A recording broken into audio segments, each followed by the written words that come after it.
প্রায় এক যুগ পর এবার ৯টি সাধারণ শিক্ষা বোর্ডে অভিন্ন প্রশ্নপত্রে অনুষ্ঠিত হচ্ছে এইচএসসি ও সমমানের পরীক্ষা। প্রথম দিনে রাজধানী সহ সারা দেশে কেন্দ্রগুলোতে ছিল কড়া নিরাপত্তা ও শান্তিপূর্ণ পরিবেশ। শিক্ষামন্ত্রী ও বোর্ড চেয়ারম্যান বলছেন, স্বচ্ছ ও শান্তিপূর্ণ পরিবেশে পরীক্ষা আয়োজনে সরকারের সব ধরনের প্রস্তুতি রয়েছে। তবে এবারও প্রায় ৫.৫ লাখ নিয়মিত শিক্ষার্থী পরীক্ষায় অংশ নিচ্ছেন না। বিস্তারিত জানাচ্ছেন জুলিয়া তানহা। গুড়ি গুড়ি বৃষ্টি মাথায় নিয়েই বৃহস্পতিবার সকাল থেকেই পরীক্ষা কেন্দ্রে আসেন পরীক্ষার্থী ও অভিভাবকরা। পরীক্ষা শুরু হয় ঠিক সকাল 10টায়। প্রায় এক যুগ পর ৯টি সাধারণ শিক্ষা বোর্ডে অভিন্ন প্রশ্নপত্রে শুরু হয়েছে এইচএসসি ও সমমান পরীক্ষা।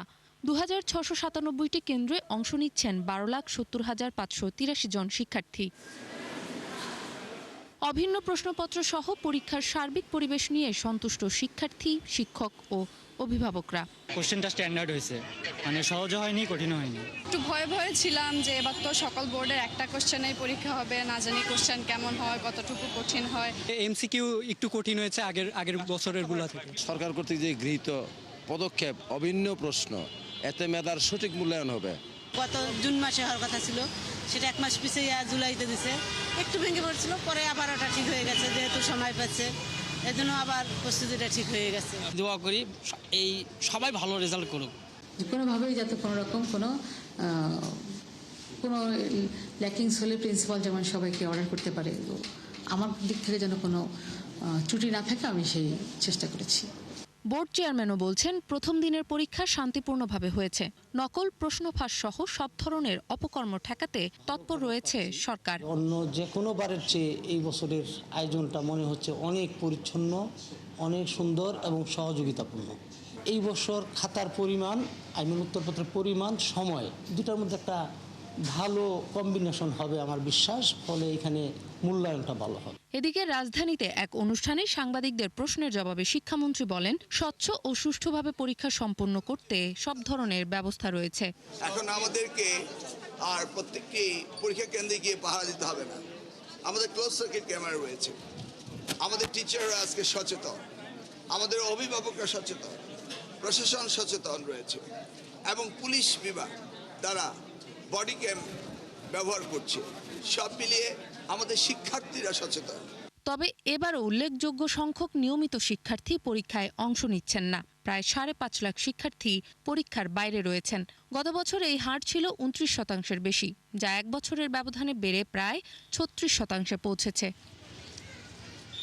জুলিয়া তানহা, ৭১, ঢাকা। এদিকে সারা দেশে প্রায় প্রতিটি কেন্দ্রে শান্তিপূর্ণ পরিবেশে এইচএসসি ও সমমানের প্রথম দিনের পরীক্ষা হয়েছে। এবার পূর্ণাঙ্গ সিলেবাস এবং অভিন্ন প্রশ্নপত্রে পরীক্ষা নেওয়ার বিষয়টি ইতিবাচক হিসেবে দেখছেন শিক্ষার্থীরা।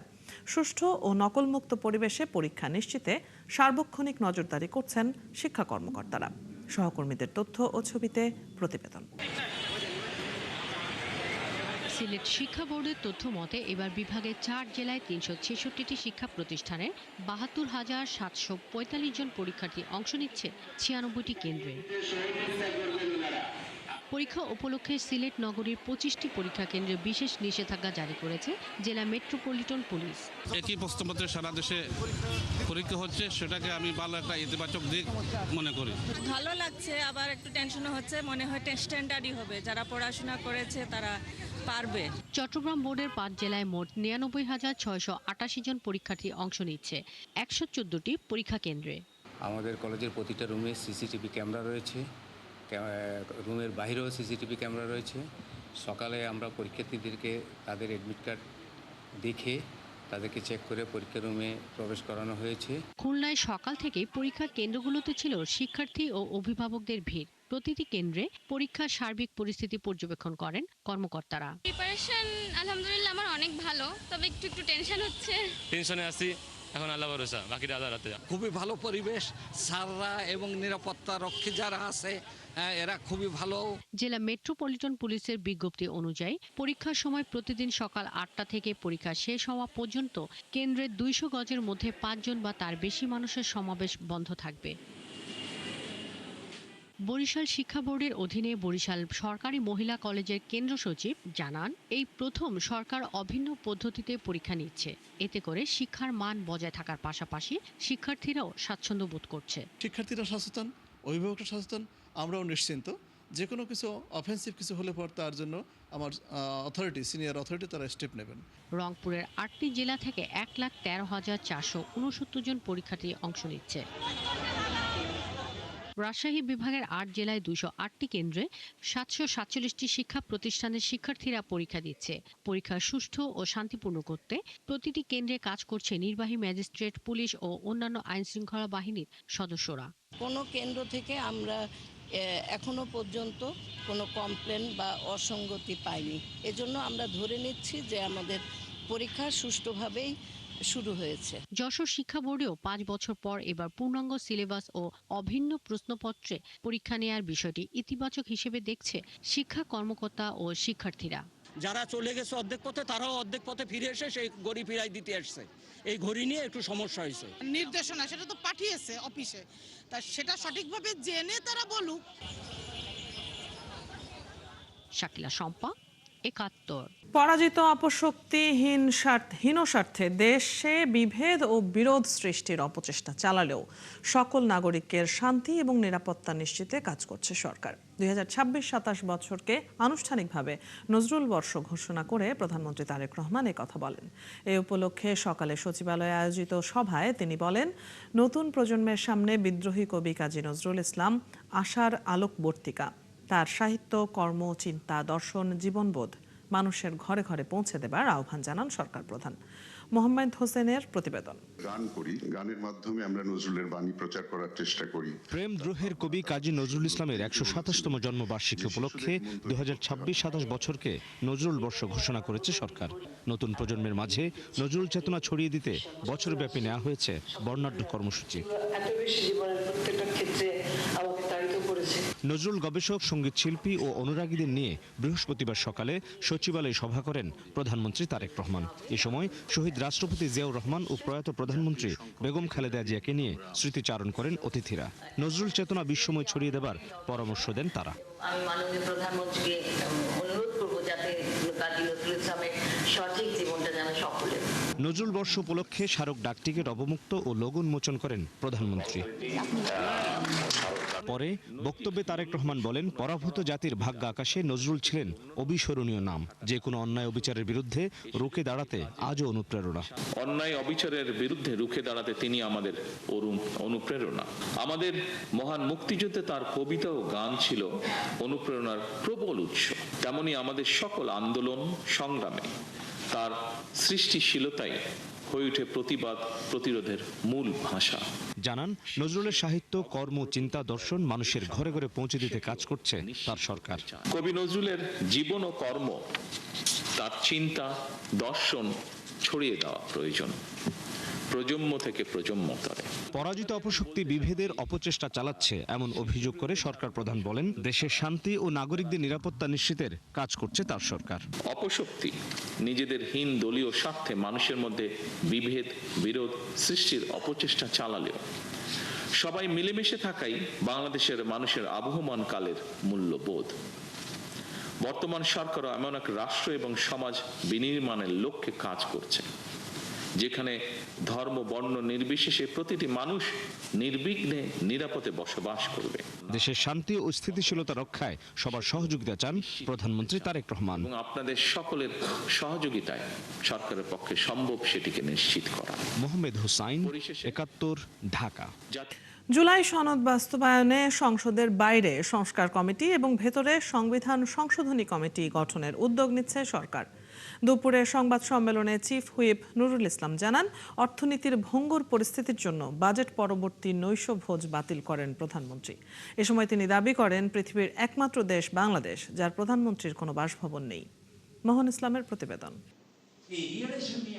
গেল মঙ্গলবার সংসদে 2026-27 অর্থ বছরের বাজেট পাশ হয় জানিয়ে বৃহস্পতিবার সংবাদ সম্মেলন করেন চিফ হুইপ নুরুল ইসলাম। তিনি বলেন, এবারের বাজেটে 63টি নিত্যপণ্যে কর কমানো হয়েছে। বছরে $16 বিলিয়ন পাচার বন্ধে উদ্যোগ নিয়েছেন সংসদ নেতা তারেক রহমান।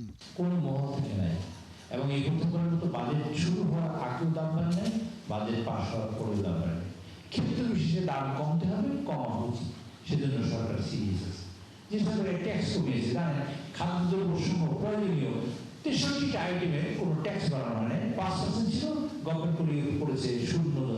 বাজেট পরবর্তী নৈশভোজ বাতিলের কারণও জানান তিনি। পরে কথা বলেন জুলাই সনদ নিয়ে, তুলে ধরেন বাস্তবায়নের রূপরেখা। সংস্কারের ব্যাপারে আলোচনা চলবে, আর সংশোধনের ব্যাপারে আমরা সংসদে কার্যকর করবো। এটা মাননীয় প্রধানমন্ত্রী নিজেই বলেছে। আজকে এই লাস্ট বক্তৃতা আপনি খেয়াল করছেন কিনা জানি না, আপনি যদি খেয়াল করেন তাহলে তার সর্বশেষ 5 মিনিট বক্তৃতা শুনবেন, লাস্ট 5 মিনিট তা শুনবেন, এবং উনি 1 ঘন্টা 43 মিনিট বক্তৃতা দিয়েছে এই সকল বিষয়ে কথা বলতে গিয়ে। সর্বশেষ আপনি দেখবেন এটা আছে, কাজে এটা কোনো সমস্যা নেই, আমরা খুব দূরে নেই, আমরা একেবারেই কাছে আছি এই টাইমে খেয়াল। পৃথিবীর একমাত্র দেশ বাংলাদেশ, যার প্রধানমন্ত্রীর কোনো বাসভবন নেই বলেও দাবি করেন সরকার দলীয় এই চিফ হুইপ। একটা পৃথিবীর একটি মাত্র দেশ, তার নাম বাংলাদেশ, প্রধানমন্ত্রীর কোনো বাসভবন নেই। মোহন ইসলাম, ৭১, ঢাকা। দর্শক, সচিবালয়ে এই মুহূর্তে কথা বলছেন শিক্ষা প্রতিমন্ত্রী ববি হাজ্জাজ। আমরা সরাসরি শুনে নেব তার বক্তব্য। সেইটার সকল ধরনের ঝামেলা অসুবিধা আমরা বহু বছর ধরে ভুগছিলাম। গত 4 মাস ধরে মাননীয় মন্ত্রী মহোদয়, আমরা ভুগছিলাম, আমাদের সচিব মহোদয় যারাই আছেন কর্মরত।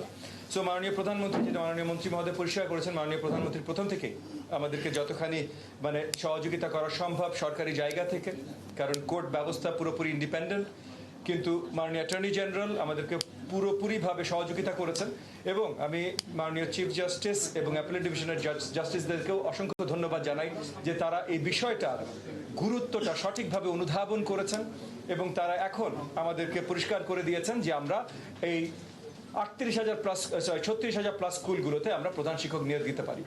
সো আমার অনুভূতিটা আমি মনে করি আপনারা সবাই বুঝতে পারছেন, কিন্তু আমার অনুভূতিটা আসলে আমাদের মন্ত্রণালয়ের সাথে জড়িত সকলের সেই অনুভূতি। আমরা আনন্দে উচ্ছ্বাসিত, এবং শিক্ষা ব্যবস্থার যে জটিলতাগুলো আছে সেগুলো থেকে বের হয়ে আসার জন্য যা কিছু বড় বড় কাজ আছে, তার ভিতরে বড় একটা জটিলতা সেই 2017 থেকে আটকে ছিল এই প্রধান শিক্ষকের নিয়োগ। এটা থেকে আমরা বেরিয়ে আসতে সক্ষম হয়েছি। তার জন্য আবারও আমার সকল কলিগস এবং আমাদের মন্ত্রী মহোদয় যার নেতৃত্বে মন্ত্রণালয় চলছে, সকলকে আবারও ধন্যবাদ জানাচ্ছি। জি, আসসালামু আলাইকুম। জি করুন।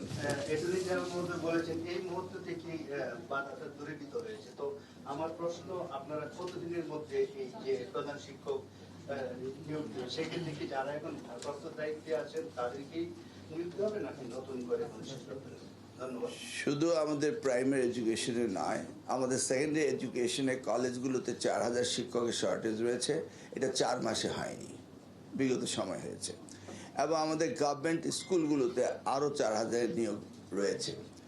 এই বিষয়গুলো নিয়ে এই আদালতের রায়টা পাওয়ার পরপরই যখন আমাকে অ্যাটর্নি জেনারেল সাহেব কল করে জানালেন, সাথে সাথে আমি পিএসসি চেয়ারম্যানের সাথে কথা বলেছি যে আমরা এই নিয়োগটি কতটা এক্সপেডাইট করতে পারি।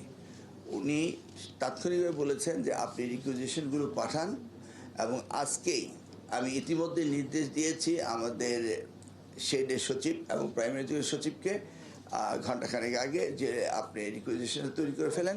আজকে বিকেলের ভিতরেই আমরা পিএসসিকে এই রিকুইজিশনগুলি পাঠাবো, এবং তারা যেন স্পেশাল এই নিয়োগগুলো আমাদের দিতে পারে। এবং তিনি কথা দিয়েছেন আইনগতভাবে স্পেশাল নিয়োগ আমাদের এই কলেজ শিক্ষক, স্কুল শিক্ষক এবং প্রাইমারি স্কুলে হেডমাস্টার নিয়োগ, এটা তিনি করতে পারবেন, এটা তিনি কথা দিয়েছেন। এবং তার বাজেটের অপ্রতুলতা রয়েছে, সেই শর্টেজ অফ বাজেটের কথা আমাকে বললেন। আমরা বললাম যে আমাদের যে এই পোর্শনটা এটা আমরা ক্লিয়ার করে দেব, আপনি ইমিডিয়েটলি কার্যকর ভূমিকা নেন। ধন্যবাদ। সচিবালয়ে সাংবাদিকদের সাথে কথা বলছেন শিক্ষামন্ত্রী আনম এহসানুল হক মিলন। আমরা এতক্ষণ সরাসরি শুনছিলাম তার কথা। দর্শক, এবারে জুলাই গণঅভ্যুত্থানের বর্ষপূর্তি খবর। জুলাই গণঅভ্যুত্থানে উগ্র বল প্রয়োগ করে আন্দোলনকারীদের দমনের চেষ্টা করে স্বৈরাচারী শেখ হাসিনার সরকার। মৃত্যু, অঙ্গহানি আর নির্যাতনের নরককুণ্ড নেমে আসে বাংলাদেশে। সেই সব অপরাধের বিচার চলছে আন্তর্জাতিক অপরাধ ট্রাইব্যুনালে এবং দেশের নিম্ন আদালতগুলোতে। ট্রাইব্যুনালের বিচারের গতি থাকলেও নিম্ন আদালতে শুরুই হয়নি বিচার। একজন ফৌজদারি আইন বিশেষজ্ঞ মনে করেন ঢালাও মামলা আর অসংখ্য আসামির বিচারে বাধার সৃষ্টি করছে। মইনুল মারুফের প্রতিবেদন। আমাদের সাথে কলিজা নাই, এটা শুধু যার সন্তান গেছে একমাত্র ওনাই বুঝ। মোহাম্মদপুরের সেই দিনটি আজও ভুলতে পারেন না শাহিদা বেগম। আন্দোলনের মধ্যে গুলিবিদ্ধ হয়ে প্রাণ হারান তার 24 বছর বয়সী ছেলে মিরাজুল ইসলাম অর্ণব। 2 বছর পেরিয়ে গেলেও শোক কাটেনি, সঙ্গে যোগ হয়েছে বিচার পাওয়ার অপেক্ষা। সেই প্রত্যাশা শহীদ আলশারিয়ার রোকনের পরিবারেরও। তাদের দাবি, বিচার যেন শুধু কাগজে কলমে সীমাবদ্ধ না থাকে, দোষীদের শাস্তি কার্যকরও করতে হবে। তারা সম্মিলিত ছিল, তারা হেলমেট পরা ছিল, এদের বিচার চাই। হাজার হাজার মানুষের রক্তে ঢাকা শহর কি ছিল, আজকে দেশ পরিবর্তন হইল, অবশ্যই আমরা বিচার চাই। সমস্ত আনাইলে জীবন আর এই দেশের বিচার হইব না, দেশ শান্তি হইব না। শহীদ পরিবারগুলোর সেই প্রত্যাশা পূরণে 2 ধারায় এগোচ্ছে বিচার। মানবতা বিরোধী অপরাধের অভিযোগে আন্তর্জাতিক অপরাধ ট্রাইব্যুনালে এবং হত্যা ও অন্যান্য ফৌজদারি অপরাধে দেশের বিচারিক আদালতগুলোতে চলছে পৃথক বিচার প্রক্রিয়া। আন্তর্জাতিক অপরাধ ট্রাইব্যুনালে জুলাই গণঅভ্যুত্থানকে ঘিরে মানবতা বিরোধী অপরাধের অন্তত 24টি মামলার বিচার চলমান আছে। এছাড়া তদন্ত শেষ হয়েছে আরও 10টি মামলার। এখন পর্যন্ত জুলাই গণঅভ্যুত্থান সংশ্লিষ্ট 6টি মামলার রায় দিয়েছেন ট্রাইব্যুনাল। প্রথম রায়ে মানবতা বিরোধী অপরাধ মামলায় নেতৃত্বের দায় এবং হত্যাকাণ্ডের মাস্টারমাইন্ড হিসেবে সাবেক প্রধানমন্ত্রী শেখ হাসিনা ও সাবেক স্বরাষ্ট্রমন্ত্রী আসাদুজ্জামান খান কামালকে মৃত্যুদণ্ড এবং সাবেক আইজিপি চৌধুরী আবদুল্লাল মামুনকে 5 বছরের কারাদণ্ড দেয়া হয়। এছাড়া চানখারপুলে হত্যাকাণ্ড, আশুলিয়ায় হত্যাকাণ্ড ও মরদেহ পোড়ানো, রংপুরে আবু সাইদ হত্যা, রামপুরায় কার্নিশে ঝুলে থাকা যুবককে গুলি ও হত্যাকাণ্ড এবং সবশেষ জাসদ সভাপতি হাসানুল হক ইনুর বিরুদ্ধে রায় দিয়েছেন আন্তর্জাতিক অপরাধ ট্রাইব্যুনাল। সব মিলে 6টি মামলায় দণ্ডিত হয়েছেন 55 জন। তবে এই সকল আসামিদের আপিল আবেদন এবং প্রসিকিউশনের কয়েকটি আপিল আবেদন এখনও নিষ্পত্তির অপেক্ষায়। এই সকল নিষ্পত্তি শেষে ভুক্তভোগীরা ন্যায় বিচার পাবেন, সবার সাজা কার্যকর হবে, এই প্রত্যাশাই সকলের। আমাদের 80টি মামলা তদন্তাধীন, যেগুলো প্রায় শেষ পর্যায়ে। আমাদের 400 মামলা আমরা পর্যায়ক্রমে ইনভেস্টিগেশনে আমরা নিয়ে আসছি। দেশের কাছে, জাতির কাছে আমরা ওয়াদাবদ্ধ যে আমাদের মাধ্যমে যে শহীদ পরিবার, যে তারা যেন আমাদের প্রতি যে প্রত্যাশা, সেই প্রত্যাশা যাতে পূরণ হয়। অন্যদিকে বিচারিক আদালতগুলোতে দায়ের হওয়া মামলার সংখ্যা আরও অনেক বেশি। আন্তর্জাতিক অপরাধ ট্রাইব্যুনালের মামলা বাদেও জুলাই অভ্যুত্থানের পর হত্যা, সহিংসতা, নির্যাতনের অভিযোগে দেশের বিভিন্ন আদালত এবং থানাগুলোতে মামলা দায়ের হয়েছিল প্রায় 1900টি। এর মধ্যে 800টি হত্যা মামলা। এসব মামলার কোনোটিতেই উল্লেখযোগ্য অগ্রগতি হয়নি। কবে শেষ হবে জানে না কেউ। ওই সময়ের বিভিন্ন বিবৃতি, বক্তৃতা এবং ছবি বিভিন্নভাবে যারা এইসব ঘটনার সঙ্গে সম্পৃক্ত, ষড়যন্ত্রের সঙ্গে সম্পৃক্ত, সবাইকে এই মামলায় অন্তর্ভুক্ত করা হচ্ছে। তো এতে করে তদন্তটা খুবই একটু জটিল তদন্ত। সেটার জন্য তদন্তকারী কর্মকর্তা এই মামলাগুলোর যেন কোনো লেগুন না থাকে বা কোনো ধরনের ত্রুটি না থাকে, সেই জন্য তারা খুবই কেয়ারফুলি তদন্ত করছেন এবং সেই জন্য একটু সময়েরও প্রয়োজন হচ্ছে। তবে দীর্ঘ তদন্ত, বিপুল সংখ্যক আসামি এবং প্রমাণ সংগ্রহের জটিলতা বিচারিক প্রক্রিয়াকে ধীর করে দিচ্ছে বলে মনে করেন আইন বিশেষজ্ঞরা। কোনো রকমের কোনো প্রেশার ছাড়া তারা ফেয়ার ইনভেস্টিগেশন করে চার্জশিট দিয়ে দেখ, এবং সেখানে যদি দেখা যায় যে না 20 জন পাওয়া যায় বা 30 জন পাওয়া যায় স্পেসিফিক, এই 30 জনের এগেনস্টেই চার্জশিট দেয়। এলিগেশনও লাম, আসামিও নিউমারাস, মানে বহু, কোনো সংখ্যার কোনো নাই। এগুলোর ন্যায় বিচার কতটা হবে আমি সন্দিহান। একদিকে ট্রাইব্যুনালে মানবতা বিরোধী অপরাধের বিচার, অন্যদিকে বিচারিক আদালতে হত্যা মামলার শুনানি। এই বিচার যত দীর্ঘ হবে ততই বাড়বে স্বজন হারানো পরিবারগুলোর অপেক্ষা। মানিল মারুফ, 71, ঢাকা। নির্বাচনে জয়ী হয়ে বিএনপি সরকার দেশ পরিচালনা করছে প্রায় 4 মাস ধরে, কিন্তু তৈরি পোশাক রপ্তানিতে তেমন একটা গতি আসেনি। পতিত আওয়ামী লীগের শেষ সময় এবং অন্তর্বর্তী সরকারের আমলের মতোই রপ্তানি প্রবৃদ্ধি নিম্নমুখী। গার্মেন্টস ব্যবসায়ীরা বলছেন, নির্বাচনের পর রাজনৈতিক স্থিতিশীলতা ফেরায় ক্রেতারা যোগাযোগ বাড়াচ্ছে। এতেই সামনের দিনে ভালো খবরের প্রত্যাশা তাদের। জাহিদুল ইসলামের প্রতিবেদন। রপ্তানি আয়ের 84% আসে তৈরি পোশাক থেকে। পতিত আওয়ামী লীগ এবং অন্তর্বর্তীকালীন সরকারের আমলে রাজনৈতিক অস্থিরতা ও শ্রমিক অসন্তোষের জেরে এই আয়ে অনেকটাই ভাটা পড়ে। এবছরই অবাধ ও সুষ্ঠু নির্বাচনের মাধ্যমে সরকার গঠন করে বিএনপি। দেশের রাজনৈতিক পরিবেশও স্থিতিশীল। তৈরি পোশাক শিল্পের উদ্যোক্তারা বলছেন, বিদেশি ক্রেতারাও যোগাযোগ বাড়াচ্ছেন। যে বায়ার আমি হারিয়েছিলাম, কেউ যদি আমাদের 1 লাখ পিসের অর্ডার দিয়ে থাকে, এখন আমাদেরকে দিচ্ছে তারা 50%, 60%। আজকে যদি 60% আগামী জন্য ইনশাআল্লাহ 100% পাবো। ফেয়ার বা সিম্পোজিয়াম, সেমিনারে আমাদের অ্যাটেন্ড করতে হবে, কারণ হচ্ছে আমাদেরকে এই সেক্টরকে নিয়ে কেউ যে লবিং করবে অ্যাকচুয়ালি সেই কেউ কিন্তু নাই। বিনিয়োগ হয়ে গেছে এই ধরনের প্রতিষ্ঠানগুলি যাতে ইকোনমিতে কন্ট্রিবিউট করতে পারে, উৎপাদনটা কন্টিনিউশন থাকে, সেদিকে আসলে সরকার মনোযোগ হওয়া উচিত। তবে বিকেএমইএ বলছে ক্রয়াদেশ আনার জন্য প্রয়োজন উৎপাদন সহায়ক পরিবেশ। 4টা জিনিসকে আমরা আইডেন্টিফাই করেছি যেগুলিকে ইমিডিয়েট সলিউশন দরকার। যেমন 1 নম্বরে হচ্ছে আমার জ্বালানি সংকট, 2 নম্বর হচ্ছে ব্যাংকিং খাতের যে চরম অসহযোগিতা, 3 নম্বর হচ্ছে এনবিআর এর নানা রকমের পলিসি জটিলতা, স্বেচ্ছাচারিতা বন্ধ করা, আর চতুর্থ হচ্ছে আইন শৃঙ্খলার জিরো টলারেন্সে নিয়ে আসা। বাইং হাউস অ্যাসোসিয়েশন বলছে মধ্যপ্রাচ্যের যুদ্ধের কারণে কাঁচামাল এবং পণ্যের খরচ বেড়েছে। এখানকার সমন্বিত একটা প্রক্রিয়া দরকার যেখানে সরকার এবং ব্যবসায়ীরা বসবেন, তারা বিভিন্ন সময়ের ডাটা অ্যানালাইসিস করবেন এবং এইখানে আমাদের ফরেন কাউন্সিল যারা আছেন, অ্যাম্বাসিডার যারা আছেন, তাদেরকে নিয়ে বায়ার টু বায়ার যেটাকে বলে B2B মিটিংয়ের ব্যবস্থা করবেন এবং প্রয়োজনে কিছু ডিউটি স্ট্রাকচার B2B কিছু এগ্রিমেন্টেরও দরকার আছে। অন্যদিকে একজন অর্থনীতিবিদের মূল্যায়ন যুদ্ধ বন্ধে যুক্তরাষ্ট্র এবং ইরানের চুক্তির স্থায়িত্বের উপর নির্ভর করবে অনেক কিছু। যুদ্ধবিরতির সেটা যদি স্থায়ী হয়, বাজারে যদি ইতিবাচক কোনো চাহিদার দিক থেকে আমরা ইঙ্গিত পাই, আমরা যাতে দ্রুততার সাথে সেসব অর্ডারগুলি আমরা নিতে পারি। পোশাক খাতে কর্মসংস্থান প্রায় 40 লাখ। এই খাতের উপরই অনেকটা নির্ভরশীল দেশের অর্থনীতি। জাহিদুল ইসলাম, 71, ঢাকা। শিক্ষকরা যাতে আগামীতে কোনো নির্বাচনে অংশ নিতে না পারে সেজন্য আইন প্রণয়নের আহ্বান জানিয়েছেন শিক্ষামন্ত্রী এহসানুল হক মিলন। বলেন, যে কোনো কিছুর বিনিময়ে আগামীর বাংলাদেশের শিক্ষাকে সমৃদ্ধ করা হবে। আর প্রধানমন্ত্রীর শিক্ষা বিষয়ক উপদেষ্টা মাহাদি আমিন বলেছেন, সরকার এমন একটি কারিকুলামের ব্যবস্থা করবে যাতে শিক্ষার্থীরা দক্ষ হিসেবে নিজেদের গড়ে তুলতে পারেন। সকালে রাজধানীতে শিক্ষা বিষয়ক সেমিনারে এসব কথা বলেন তারা। And I had experience regarding all these projects.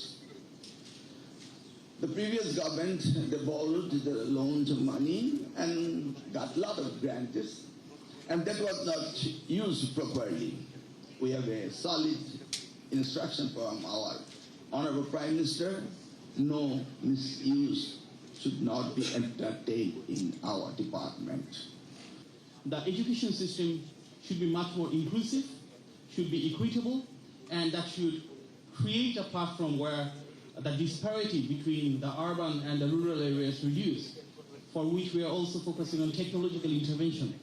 অষ্টম থেকে দ্বাদশ শ্রেণীর শিক্ষার্থীদের জন্য সরকার গভর্নেন্স কম্পিটিশন চালু করতে যাচ্ছে বলে জানিয়েছেন প্রাথমিক ও গণশিক্ষা প্রতিমন্ত্রী ববি হাজ্জাজ। এই প্রতিযোগিতায় নিজ নিজ এলাকার সমস্যা সমাধানে উদ্ভাবনী ধারণা উপস্থাপন করবে শিক্ষার্থীরা, আর সরকার সেরা আইডিয়াগুলোকে পুরস্কৃত করবে বলেও জানান তিনি।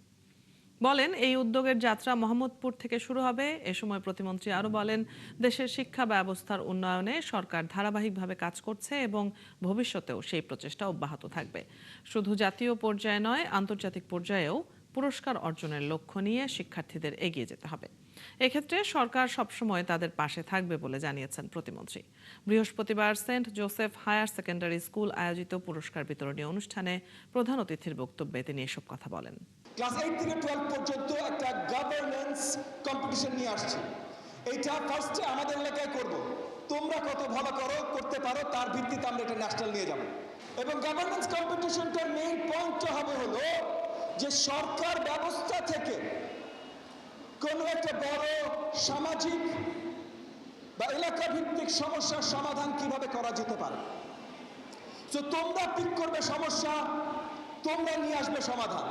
এডিস মশা মারতে এবার ট্যাবলেট ব্যবহার করবে সরকার। ঢাকা মেডিকেল কলেজ হাসপাতালে এক অনুষ্ঠানে এ তথ্য জানান স্বাস্থ্যমন্ত্রী সরদার মোহাম্মদ সাখাওয়াত হোসেন। ডেঙ্গুতে কোনো রোগী শতভাগ সুস্থ না হওয়া পর্যন্ত হাসপাতাল ছাড়তে পারবে না বলেও নির্দেশনা দেন তিনি। আশ্বাস দেন, ডেঙ্গু পরীক্ষায় রি-এজেন্টের কোনো অভাব হবে না। হিমেল মাহবুবের প্রতিবেদন। চলতি বছর 15 মার্চ থেকে এ পর্যন্ত হাম এবং উপসর্গ নিয়ে 1,14,160 জন হাসপাতালে ভর্তি, মারা গেছে 719 শিশু। হামের সংক্রমণের সাথে নতুন করে দুশ্চিন্তার কারণ হয়েছে ডেঙ্গু। চলতি সপ্তাহে দেশে 800-র বেশি রোগী ডেঙ্গু নিয়ে হাসপাতালে ভর্তি হয়েছেন, মারা গেছেন 6 জন। ডেঙ্গুর বাহক এডিস মশার প্রজনন ক্ষেত্র ধ্বংস করতে ট্যাবলেট আনা হচ্ছে বলে জানালেন স্বাস্থ্যমন্ত্রী। বৃহস্পতিবার ঢাকা মেডিকেল কলেজ হাসপাতালে মাইক্রোস্কোপ সহ প্যাথোলজি যন্ত্রপাতি হস্তান্তর অনুষ্ঠানে তিনি কথা জানান। ফ্লাইং মশাগুলি মারা আমাদের সহজ, বাট লার্ভা যেগুলি পানিতে হয় এগুলিতে স্প্রে করলে থাকে না, স্প্রেতে ডাইলিউট হয়ে যায়। সেইখানে একটা ট্যাবলেট বের হয়েছে, স্প্রে করতে হয়। সেটা বড় নিচে কিন্তু করা যাবে না, ছোটো ছোটো জায়গায় যেখানে লার্ভা জন্ম হচ্ছে, হাঁড়ি পাতিলের মধ্যে, নারিকেলের শুকরার মধ্যে, টায়ারের মধ্যে, এগুলিতে একটা মানে মেডিকেলি অ্যাগ্রিড ডিস্টেন্সে এগুলি দিলে লার্ভাগুলি মরে যায় ট্যাবলেট দিলে। আমরা গতকাল মিটিং করে এই ট্যাবলেটগুলো আগামী 7 দিনের ভিতরে আমরা জোগাড় করতেছি মারার জন্য। ডেঙ্গু মোকাবেলায় সব ধরনের ব্যবস্থা নেওয়া হয়েছে জানিয়ে মন্ত্রী বলেন, পুরোপুরি সুস্থ হওয়ার আগে কোনো রোগী হাসপাতাল ছাড়তে পারবেন না। প্রত্যেকটা রোগীর প্রতি ডাক্তারদেরকে নিবিষ্ট দৃষ্টি দেওয়ার জন্য বলছি, যাতে কোনো ক্রমে প্লাজমা লিকেজ পর্যায়ে পেশেন্ট না যায়। একটা রোগীর জ্বর সেরে গেলেও প্লেটলেট ঠিক থাকলেও দেখা যায় বাড়িতে চলে যায়, গেলে 2-3 দিন পরে তার প্লাজমা লিকেজ হতে পারে, যে কোনো কারণে এটার প্রবলেম। সেইখানে আমরা বলেছি সিকিউরিটি গার্ড রাখতে হসপিটালে। কোনো রোগী 100% ডাক্তাররা নিশ্চিত না হওয়া পর্যন্ত হসপিটাল থেকে আমরা রিলিজ হতে দেব না। ডেঙ্গুর চিকিৎসা সরঞ্জামের কোনো ঘাটতি নেই বলেও আশ্বস্ত করেন স্বাস্থ্যমন্ত্রী। স্যালাইন, আইভি ফ্লুইড আমাদের হাতে অলরেডি কয়েক লক্ষ স্যালাইন আছে। হিমেল মাহবুব, ৭১, ঢাকা। বৃষ্টি কমায় উত্তরের নদ নদীর পানি কমেছে, তবে লালমনিরহাট, কুড়িগ্রাম, গাইবান্ধায়, তিস্তা ও ধরলা নদীর বিভিন্ন পয়েন্টে ভাঙন দেখা দিয়েছে। জিও ব্যাগ ফেলে ভাঙন ঠেকানোর চেষ্টা করলেও প্রবল স্রোতের কারণে তা ব্যাহত হচ্ছে। এদিকে পদ্মার পানি না কমায় এখনো ডুবে আছে পাটুরিয়া লঞ্চঘাটের সংযোগ সড়ক। সহকর্মীদের তথ্য ও ছবিতে প্রতিবেদন। লালমনিরহাটে তিস্তা ও ধরলার পানি বিপদসীমার নিচ দিয়ে বইছে। নদী পাড়ের নিচু এলাকার মানুষ ফিরতে শুরু করেছে নিজের বাড়িতে। কিন্তু ধরলার ভাঙনে লালমনিরহাটের মোগলহাট এবং কোলাঘাট ইউনিয়নের কয়েকটি গ্রাম নিশ্চিহ্ন হয়ে যাচ্ছে। দেবে গেছে কোলাঘাট বন্যা নিয়ন্ত্রণ বাঁধের বেশ কিছু এলাকা। আমাদের কত যে দুঃখ ব্যথা সেটা আমরা জানি, তাছাড়া কেউ জানবে না। ধরলার ভাঙন বদ্ধ যদি সরকার না করে, কেয়ার না নেয়, তা তো করা কিছু নেই। আমরা নদীর ধলাত ভাসিয়ে যাই। খুব আতঙ্কে আছি। সরকারের যে কুলুল কালীবাড়ির প্রাথমিক বিদ্যালয় আছে, সেই বিদ্যালয় পর্যন্ত ভাঙছে। পানি উন্নয়ন বোর্ড জিও ব্যাগ ফেলে ভাঙন ঠেকানোর চেষ্টা করলেও প্রবল স্রোতের কারণে কাজ ব্যাহত হচ্ছে। নদীর পানি যত কমছে ততই তীব্র হচ্ছে ভাঙন। জিও ব্যাগ দিয়ে আপাতত বাচ্চা রক্ষা করি, তারপরে এটা বোল্ডার ছাড়া, ব্লক ছাড়া, ভালো কাজ ছাড়া এটা সম্ভব না আটকানো। প্রায় মধ্যরাত পর্যন্ত চেষ্টা করে আমরা আশা করি যে বন্যা নিয়ন্ত্রণ বাঁধ গত 2017 সালে ভেঙে যে 4 জন লোকের প্রাণহানি হয়েছিল এবং আমাদের সদর উপজেলা বন্যা প্লাবিত হয়েছিল, সবকিছু থেকে আমরা রক্ষা পেয়েছি। এদিকে বন্যার্তদের মাঝে বৃহস্পতিবার ত্রাণ বিতরণ করেছেন ত্রাণমন্ত্রী আসাদুল হাবিব দুলু। যেখানে বেশি পানিবন্দী করতে হবে সেখানে শুকনো খাবার দিব আমরা। আপাতত আমাদের এটি কাজ। পরবর্তীতে যে সমস্ত বাড়িঘর ভেঙে গেছে তাদের একটি অ্যাসেসমেন্ট হচ্ছে, অ্যাসেসমেন্ট হলে তাদের পুনর্বাসনের ব্যবস্থা করবে। কুড়িগ্রামেও সবগুলো নদ নদীর পানি কমেছে মানুষের পাশাপাশি গবাদি পশুর দুর্ভোগ। তবে 30টি পয়েন্টে চলছে ভাঙন। ওইসব এলাকায় জিও ব্যাগ এবং ব্লক ফেলছে পানি উন্নয়ন বোর্ড। নদীর পানি কমার সাথে সাথে গাইবান্ধা সদর, সুন্দরগঞ্জ, সাঘাটা ও ফুলছড়ি উপজেলায় ভাঙন শুরু হয়েছে। এদিকে পদ্মার পানি না কমায় এখনো ডুবে আছে পাটুরিয়া লঞ্চঘাটের সংযোগ সড়ক। এতে ঝুঁকি নিয়ে লঞ্চে উঠছেন যাত্রীরা। যাত্রী যাতে চলতে পারে সেজন্য কিছু জিও ব্যাগ ফলাইছে, গতকাল আজও ফলাইছে, যাতে যাত্রী লঞ্চ ঘাটে যাইতে পারে। বস্তা তোলা গেলে আরো যাত্রীদের হয়রানি হবে। বিআইডব্লিউটিএ কর্তৃপক্ষ জানিয়েছে, পানি বৃদ্ধি অব্যাহত থাকলে লঞ্চ সার্ভিস বন্ধ করে দিতে হবে। বনশ্রী হালদার, ৭১। রাজধানীর আদাবরে সন্ত্রাসীদের হামলায় নিহত হয়েছেন ইউনিট বিএনপির নেতা আবুল বাশার বাদশা। ব্রাজিলের খেলা নিয়ে দ্বন্দ্বের জেরে সালিশি বৈঠকে সন্ত্রাসীরা বিএনপির 2 নেতাকে ধারালো অস্ত্র দিয়ে কোপালে গুরুতর জখম হন নবোদয় হাউজিং ইউনিট বিএনপির সাধারণ সম্পাদক বাদশা। আহত অবস্থায় হাসপাতালে নেওয়ার পর মারা যান তিনি। বুধবার রাত 8:30টার দিকে নবোদয় বাজার এলাকায় এই ঘটনায় আহত ইউনিট বিএনপির সভাপতি সাদ্দামকে ঢাকা মেডিকেলে ভর্তি করা হয়েছে। বিস্তারিত জানাচ্ছেন সিফাত ফারুকী। রাজধানীর আদাবরের নবোদয় হাউজিংয়ে গত 29 জুন ব্রাজিলের ফুটবল খেলা দেখা শেষে ঢোল বাজানোকে কেন্দ্র করে স্থানীয় কয়েকজন যুবকের সাথে আদাবর থানা বিএনপির সদস্য হাবিবুর রহমানের বিরোধের সৃষ্টি হয়।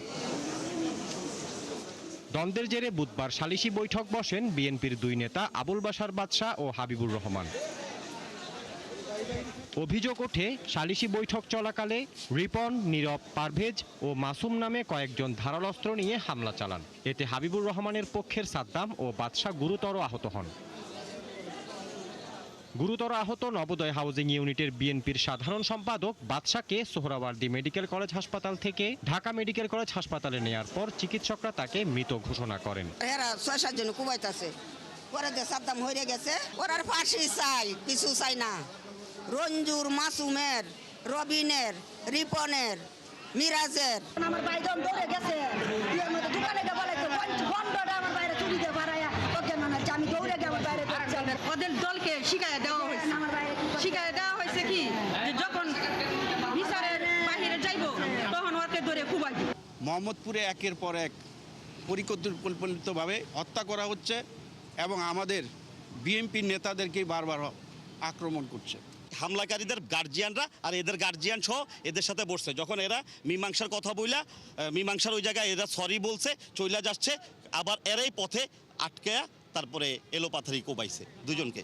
এই ঘটনায় পুলিশ বলছে অভিযুক্তদের ধরতে অভিযান চালাচ্ছেন তারা। ব্রাজিলের ফুটবল খেলা যেদিন গেছে ওই দিন খেলা দেখা যেতে শুরু করে নিজেদের মধ্যে এরপরে হাতাহাতির বিষয় নিয়ে আবার আজকে সন্ধ্যার পরে সমাধানের জন্য তারা বসছিল। আমরা কাজ করতেছি, আমরা অভিযানে নামছি। স্থানীয়দের দাবি অভিযুক্তরা স্থানীয় কিশোর গ্যাংয়ের সদস্য, তবে এ বিষয়ে অভিযুক্তদের বক্তব্য পাওয়া যায়নি। সিফাত ফারুকি, ৭১, ঢাকা। ইরানের সর্বোচ্চ ধর্মীয় নেতা আয়াতুল্লাহ আলী খামেনির জানাজায় অংশ নিতে তেহরান গেলেন জাতীয় সংসদের স্পিকার হাফেজ উদ্দিন আহমদ। সকাল 7:30টায় ঢাকার হযরত শাহজালাল আন্তর্জাতিক বিমানবন্দর থেকে তেহরানের উদ্দেশ্যে যাত্রা করেন তিনি। আগামী 4 জুলাই তেহরান ও কোমে এই আনুষ্ঠানিকতা শুরু হওয়ার কথা রয়েছে। জানাজায় অংশগ্রহণ শেষে আগামী 4 জুলাই স্পিকার দেশে ফিরে আসবেন। ইরানের গণমাধ্যম জানিয়েছে, দেশের উত্তর পূর্বাঞ্চলে খামেনির জন্মস্থান মাশহাদে আগামী 9 জুলাই তার দাফন হবে। আয়াতুল্লাহ খামেনি 1939 সালের 19 এপ্রিল উত্তর পূর্ব ইরানের মাশহাদে জন্মগ্রহণ করেন এবং 2026 সালের 28 ফেব্রুয়ারি যুক্তরাষ্ট্র ও ইসরায়েলি বাহিনীর বিমান হামলায় নিহত হন আয়াতুল্লাহ আলী খামেনি। মৃত্যুকালে তার বয়স হয়েছিল 86 বছর। চলছে সংবাদ সংযোগ। সরাসরি সংবাদ ও অনুষ্ঠান দেখতে চোখ রাখুন ৭১-এর ফেসবুক পেজে এবং সাবস্ক্রাইব করুন ৭১-এর ইউটিউব চ্যানেল। থাকুন ৭১-এর সাথে।